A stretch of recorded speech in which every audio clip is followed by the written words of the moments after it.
Buen día chicos, vamos a comenzar con el desarrollo de los distintos antimicrobianos y como hemos mencionado en el teórico inicial sobre este tema, vamos a utilizar el mecanismo de acción para clasificar y estudiar los distintos grupos de antimicrobianos. Vamos a comenzar hoy con el estudio de los antimicrobianos que van a actuar sobre la pared celular bacteriana.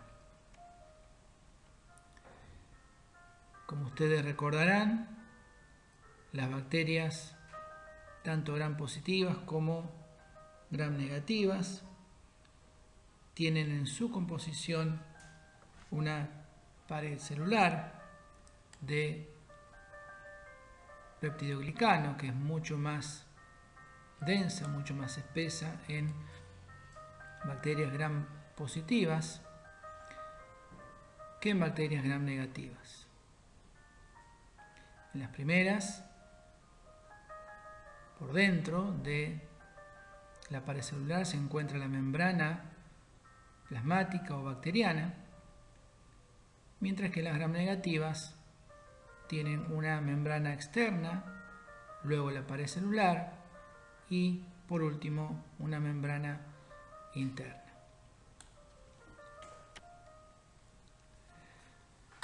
¿Cuáles son los antimicrobianos que actúan sobre la pared celular?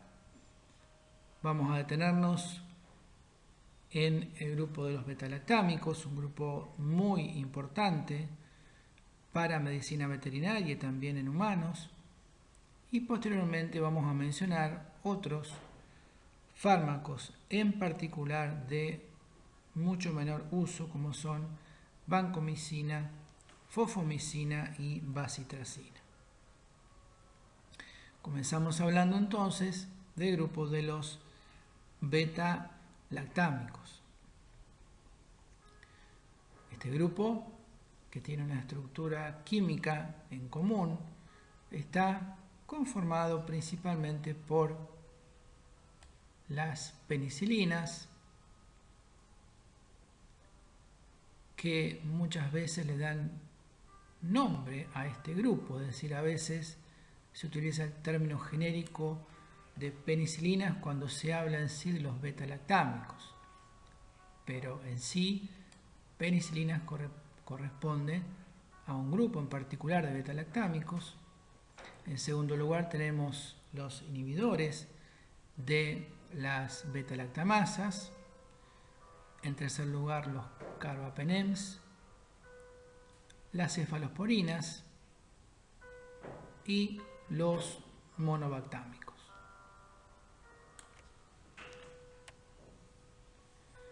Como vemos, los betalactámicos comparten en su composición, en su estructura, la presencia entonces de este anillo betalactámico. Y esto ha dado entonces origen a su nombre.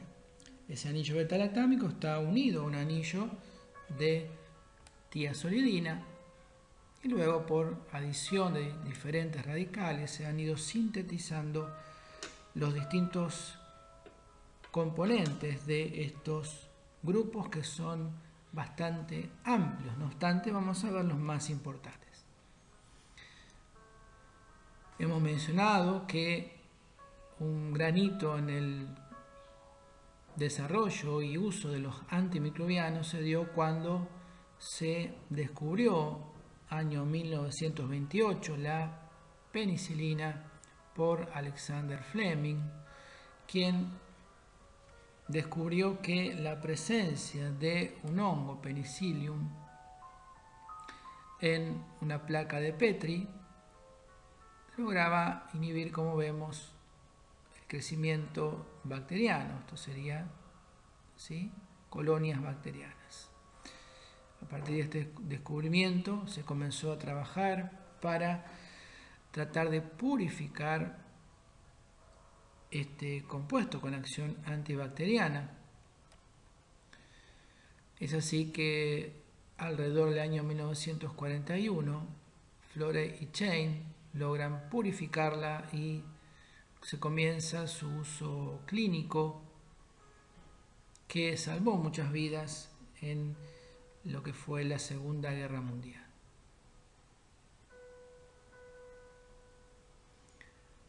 Decíamos recién, tenemos un anillo beta-lactámico común, en este caso es la molécula de penicilina, pero también un anillo tiazolidínico y diferentes sustituciones que dan origen a diferentes moléculas.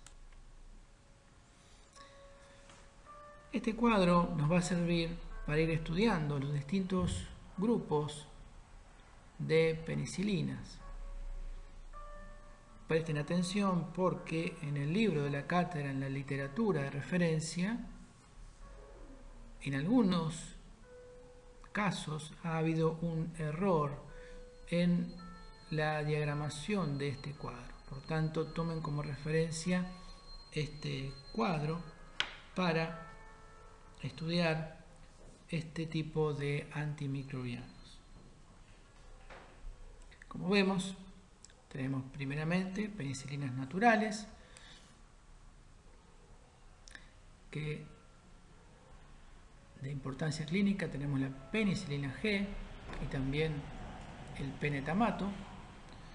Tenemos penicilinas biosintéticas que se han modificado, por ejemplo penicilina B, y tenemos un grupo de penicilinas semisintéticas, dentro de las cuales tenemos algunas que son resistentes a las penicilinasas o beta-lactamasas, un grupo de espectro ampliado y un grupo de espectro dirigido. Vamos a ir viendo en detalle cada uno de estos grupos. Si bien las penicilinas fueron un gran hito y un gran cambio en cuanto a el pronóstico de las enfermedades infecciosas, pronto se vio que tenían ciertas desventajas. Estamos hablando de las penicilinas naturales. Se vio, entre otras cosas, que tenían una vida media breve, que eran inestables en un pH ácido, por lo cual no se podían dar por vía oral, que en algunos casos eran inactivadas por beta-lactamasas y que además su espectro era reducido principalmente hacia bacterias gram positivas. En base a esto se comenzó a estudiar distintas soluciones para mejorar la eficacia de las penicilinas naturales. Es así que el problema de la vida media breve se logró solventar formulando sales de liberación retardada o lenta. Por ejemplo, tenemos la penicilina G procaínica y la penicilina G benzatínica. Estas sales son insolubles y permiten una liberación lenta entonces de la penicilina G, prolongando la vida media y la permanencia del antibiótico en el organismo. Con respecto a la inestabilidad en medio ácido, se logró una penicilina semisintética o biosintética, mejor dicho, que es la penicilina B. Esta penicilina B, esta sigla significa estable en medio ácido, es decir, es una penicilina que se puede administrar por vía oral porque no se hidroliza en el medio ácido del estómago. No obstante, esta penicilina, de cierta utilidad en medicina humana, prácticamente carece de uso en medicina veterinaria porque tiene una absorción algo errática y poco predecible. Veíamos también que un problema es la inactivación por enzimas denominadas beta-lactamasas que degradan, que rompen el anillo beta-lactámico. solución que se encontró para esta situación es modificar la estructura del betalactámico de la penicilina natural, logrando antibióticos que son resistentes a las penicilinasas.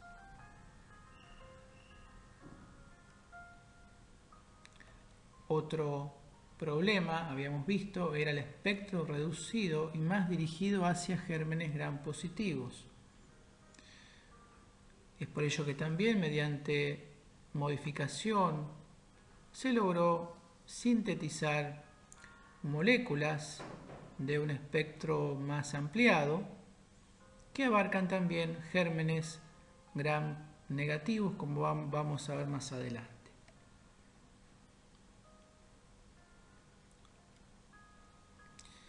Es así entonces que las penicilinas se han transformado en un grupo de antimicrobianos de uso frecuente en medicina veterinaria, aunque también en medicina humana.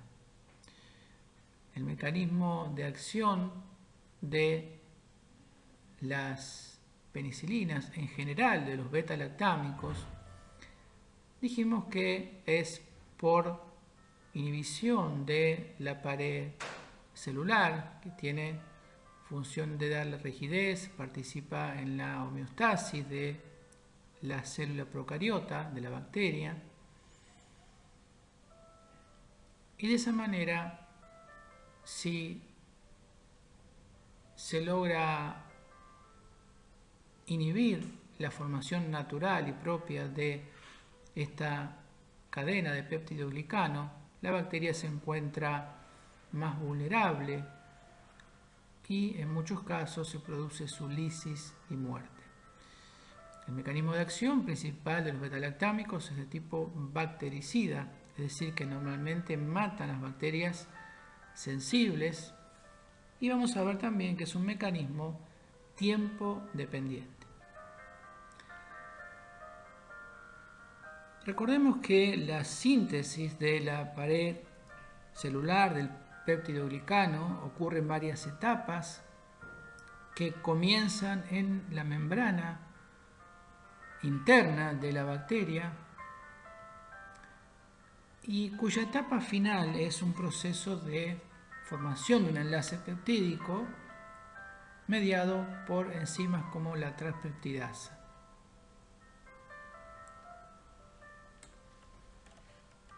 Los betalactámicos lo que hacen es unirse a esta enzima y a otras denominadas también PBPs o Penicillin Binding Proteins en inglés. Existen distintos tipos de PBPs dependiendo del tipo de bacteria, y esto explica también la diferente sensibilidad a los betalactámicos. Básicamente, al no ocurrir este enlace peptídico, al no formarse, la pared celular es anormal y puede suceder que la bacteria se lise o sufra deformaciones que terminan produciendo la muerte bacteriana.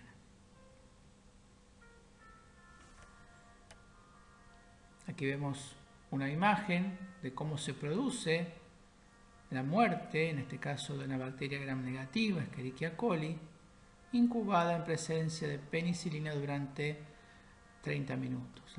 Vemos que la bacteria se alarga, pero no se puede dividir, y finalmente se produce la lisis de la célula. Dijimos anteriormente, existen, de acuerdo a la literatura, entre 7 y 9 diferentes tipos de PBPs que tienen actividades diferentes. Dijimos también que no todas las especies bacterianas tienen el mismo perfil de PBPs.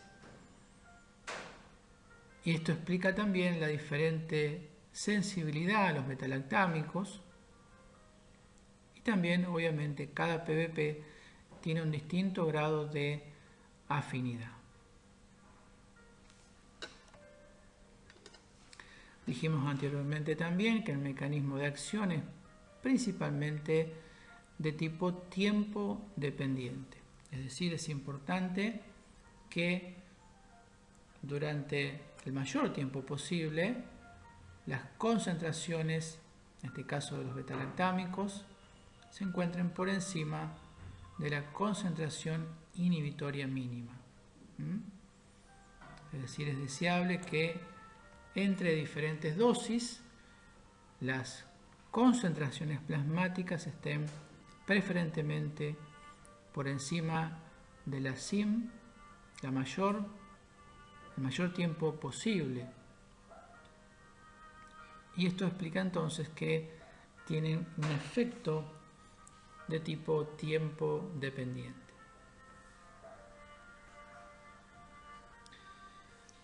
Veamos cuáles son las bacterias sensibles a las penicilinas naturales y biosintéticas. Dijimos que el espectro en sí de las penicilinas naturales es más bien acotado hacia gérmenes gram positivos. Es así que encontramos al género Streptococo como normalmente sensible y con baja proporción de cepas resistentes. Staphylococcus, principalmente aureus, son generalmente sensibles, pero la excepción sería aquellas cepas que producen beta-lactamasa. Recordemos que este es un germen bastante ubicuo, que también es en algunos casos resistente y que puede representar un problema, por ejemplo, como agente productor de mastitis, siendo un agente que además se encapsula y es de difícil erradicación. Otras bacterias también sensibles son Corynebacterium, Piógenes, renales, también gram positivas. Bacterias anaerobias como el agente del tétanos, Clostridium tetani, Clostridium septicum, Chauvei, Nouchi, Hemolyticum, suelen ser también sensibles. Listeria también es sensible, también gram positiva. Leptospira es una bacteria también sensible, en general a los betalactámicos naturales. Asimismo, Erysipelotrix y el agente del carbunclo como el Bacillus anthracis.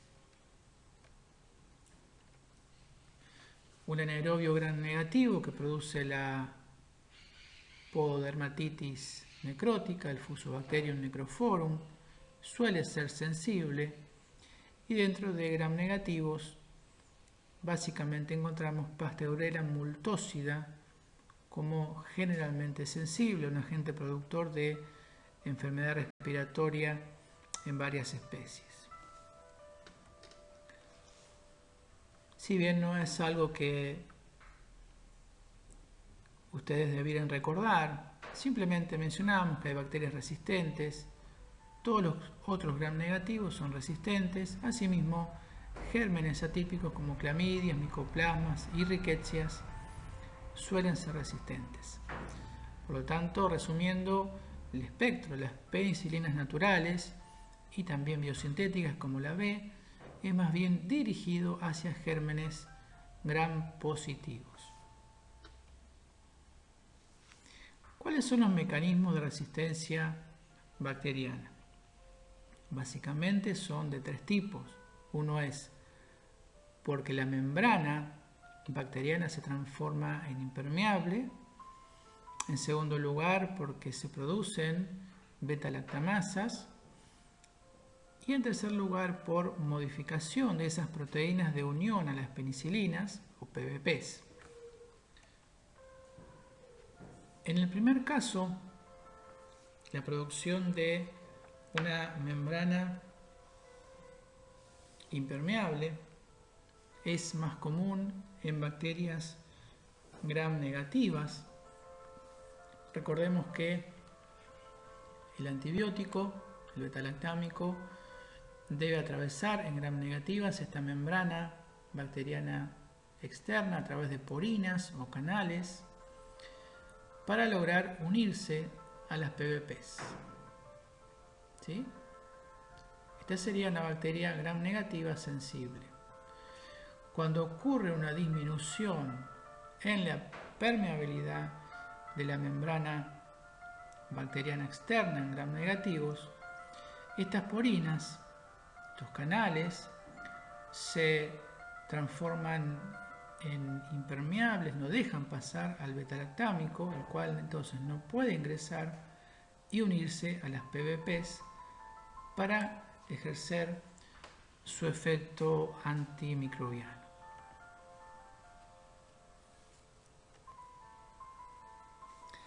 Un segundo mecanismo muy importante que puede aparecer en bacterias gram positivas y también en gram negativas es la producción de beta-lactamasas o también denominado penicilinasas. Básicamente son enzimas que van a degradar, van a hidrolizar el anillo beta-lactámico y de esa manera lo van a inactivar.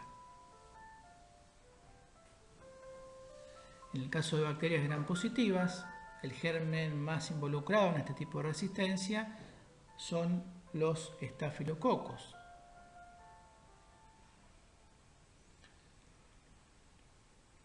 Este mecanismo es mediado principalmente por plásmidos y transmitido por transducción, como hemos mencionado. En el caso de las bacterias gram negativas, también las beta-lactamasas que se encuentran en el espacio periplásmico pueden ejercer efecto deleterio sobre el beta-lactámico, inhibiéndolo.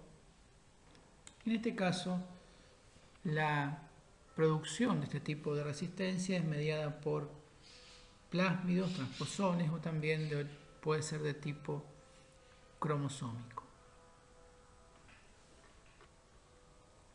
El sitio de acción de las beta-lactamasas sería en este sector, rompiendo entonces la estructura del anillo beta-lactámico e inactivándolo.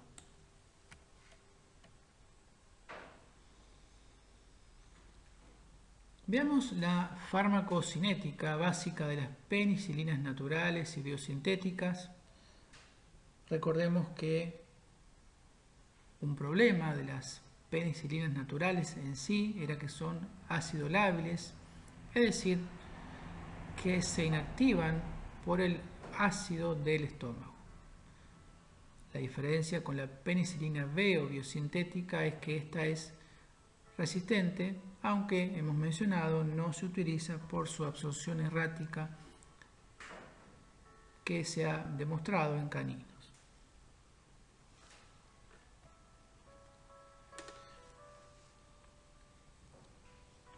Las penicilinas naturales se pueden administrar también por vía parenteral.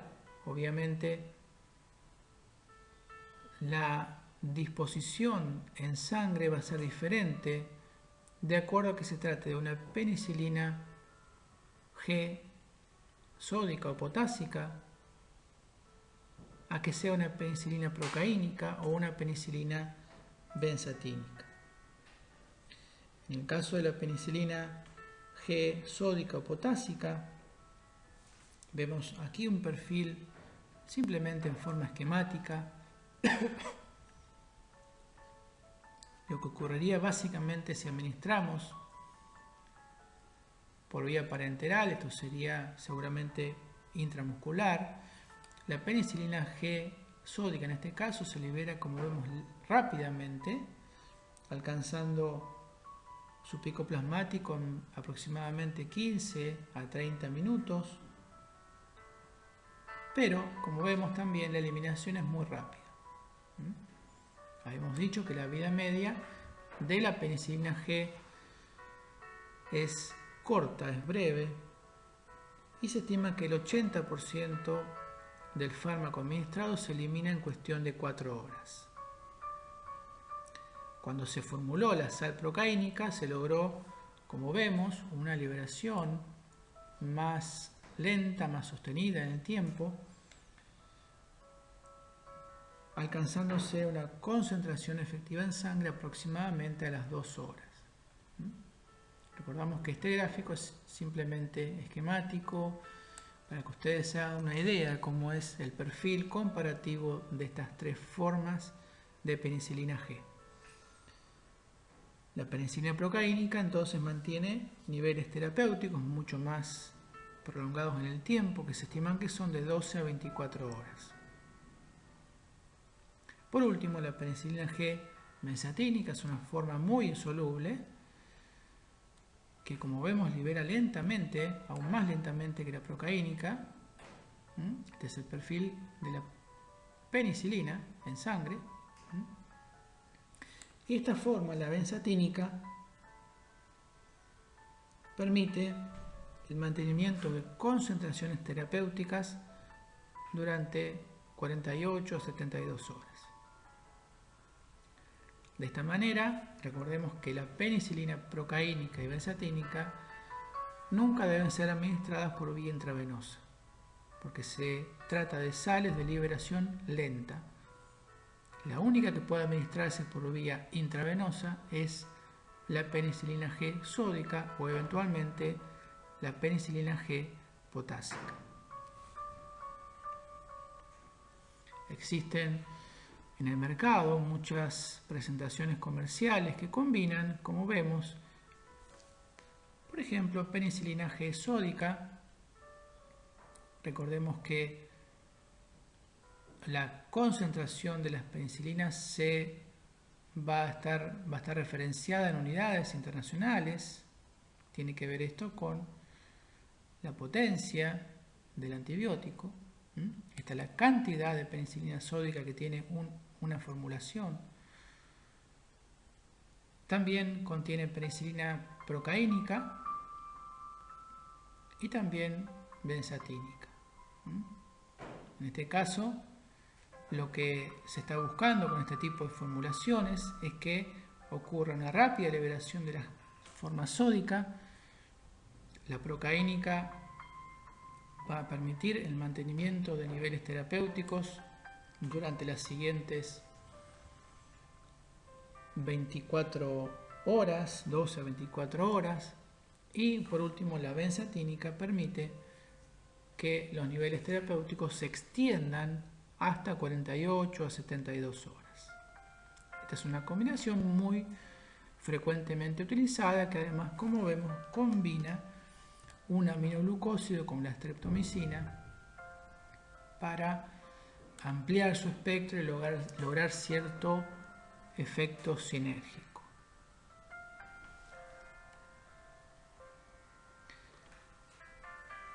En cuanto a la distribución, recordemos que las penicilinas son compuestos hidrosolubles de baja capacidad de distribución, con volúmenes de distribución bajos, que están en el orden de los 0,2 a 0,3 litros por kilo, lo cual nos habla de medicamentos que tienden a permanecer en sangre y distribuirse más bien poco hacia los tejidos.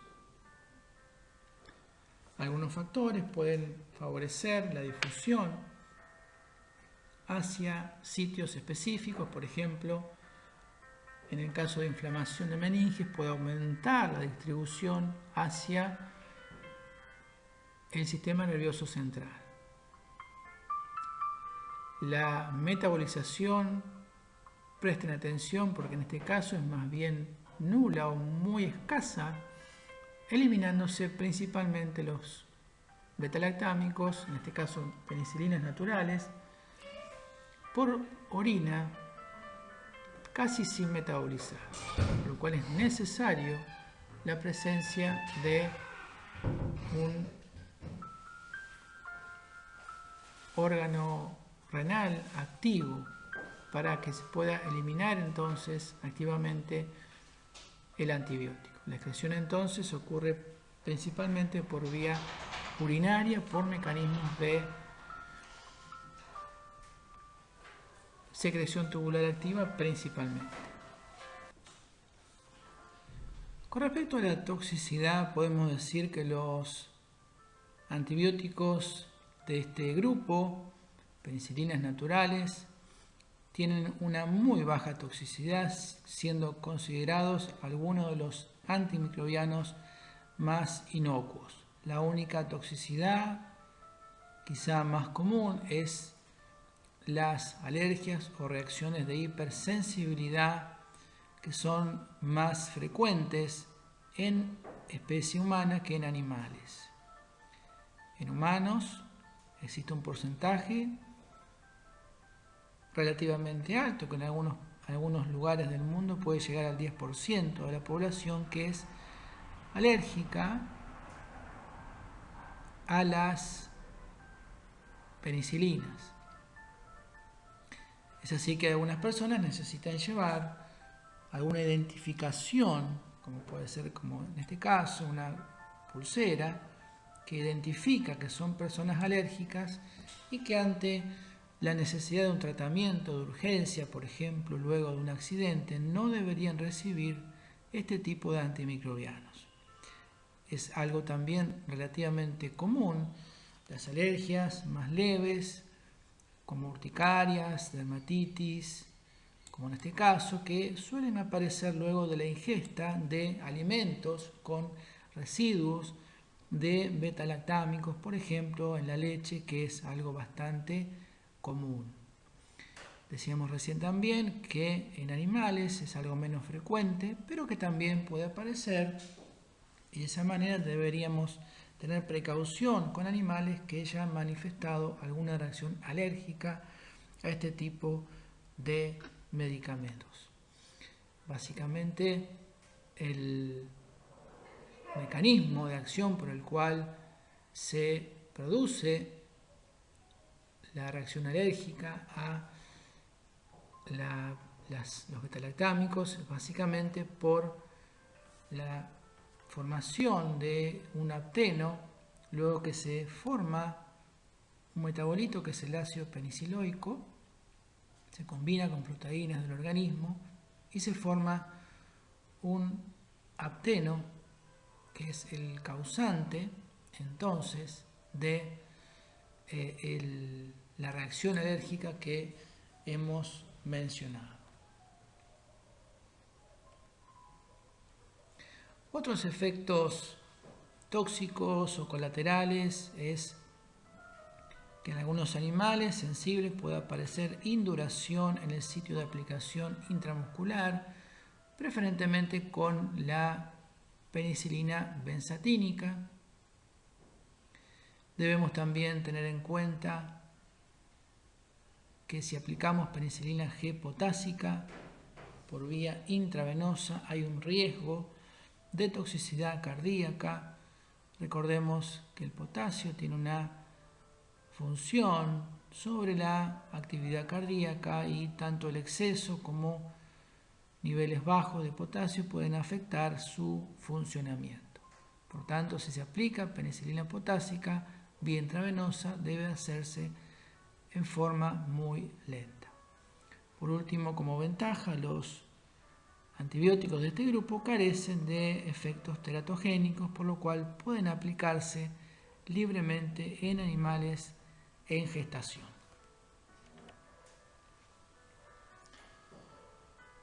¿Cuáles son entonces las principales indicaciones clínicas? Y en esto queremos detenernos un instante. Esto los puede ayudar a entender qué es lo importante de cada grupo de antibióticos, más allá de su espectro, que en algunos casos puede ser bastante amplio.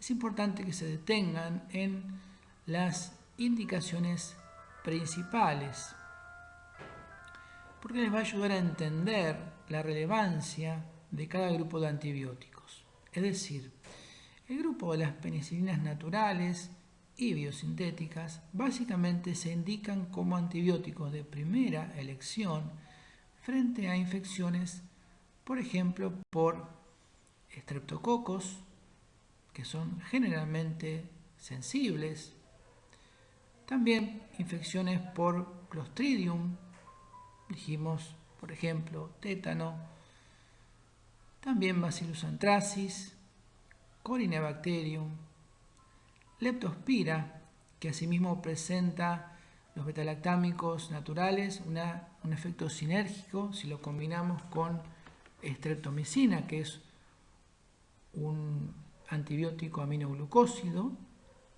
y también para infecciones por listeria.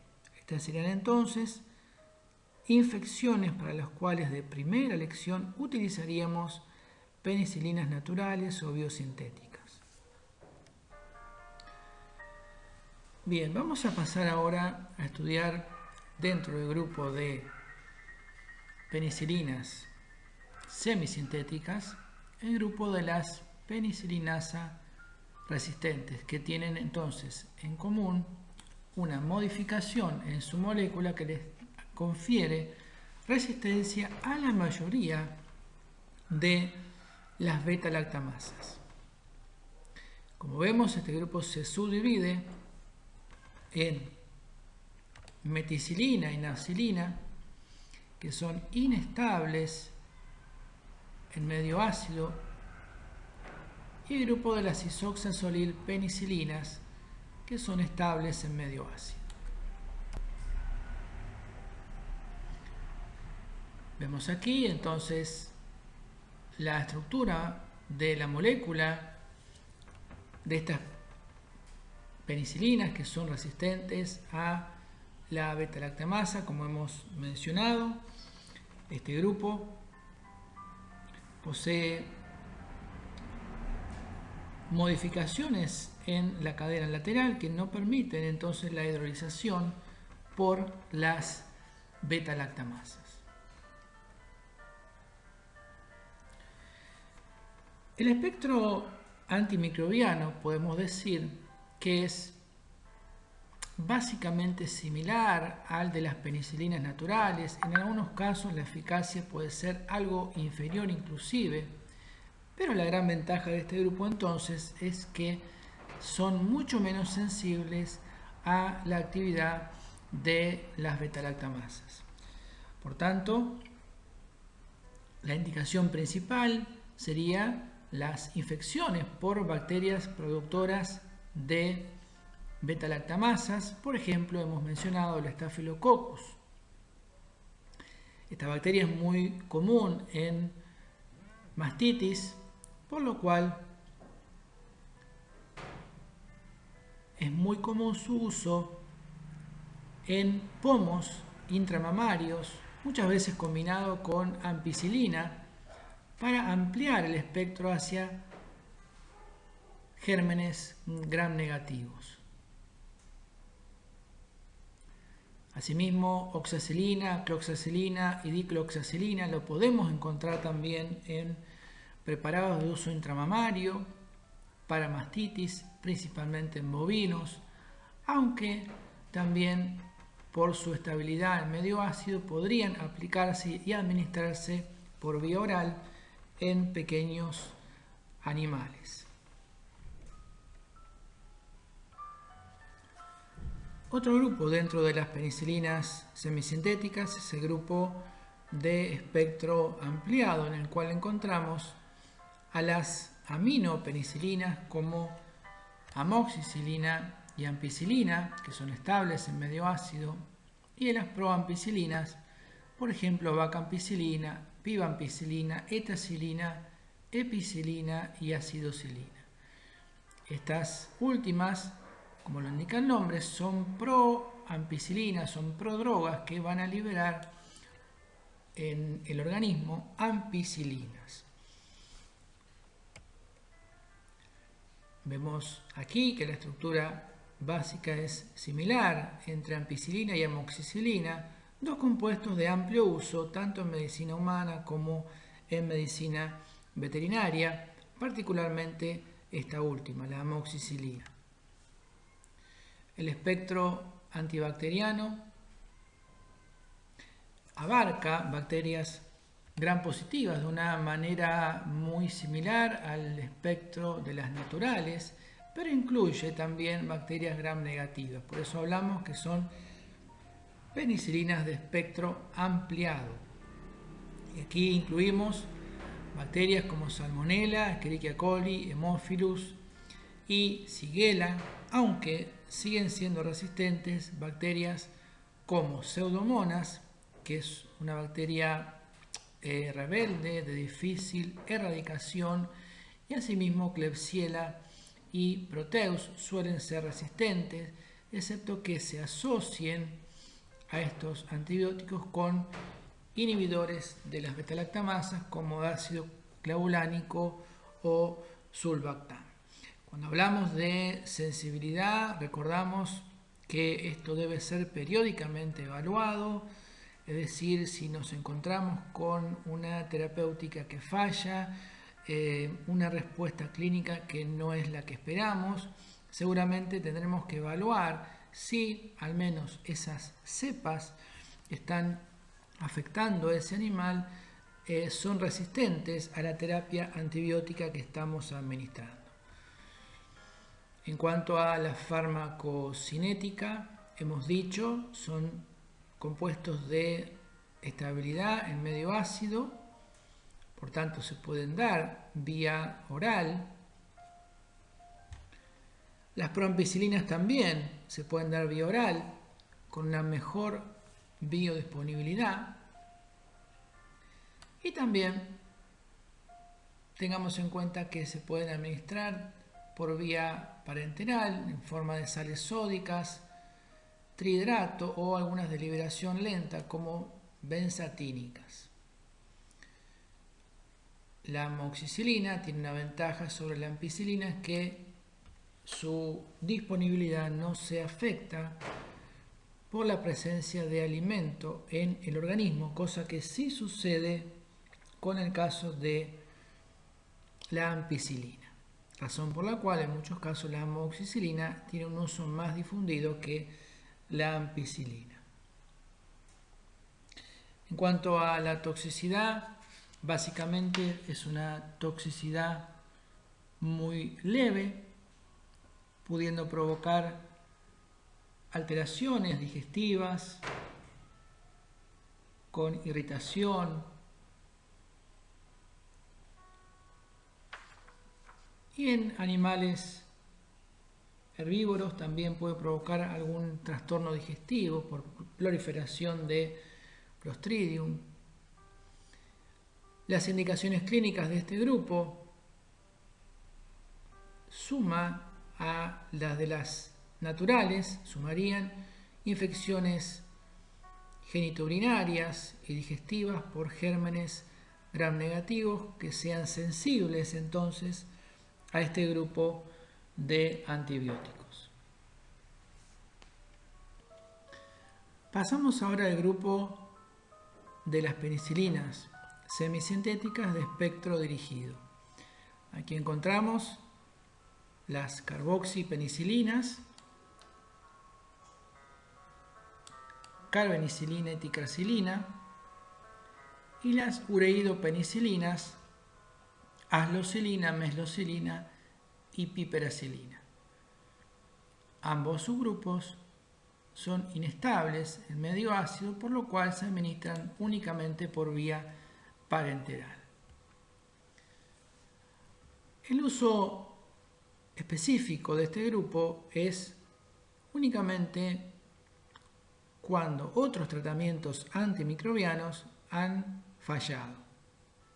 Vemos que el espectro es más bien dirigido hacia gérmenes difíciles de erradicar, como en el caso de las carboxipenicilinas, Pseudomonas, Proteus o Enterobacter, y en el caso de las ureidopenicilinas, Pseudomonas, Proteus, Enterobacter y asimismo Klebsiella.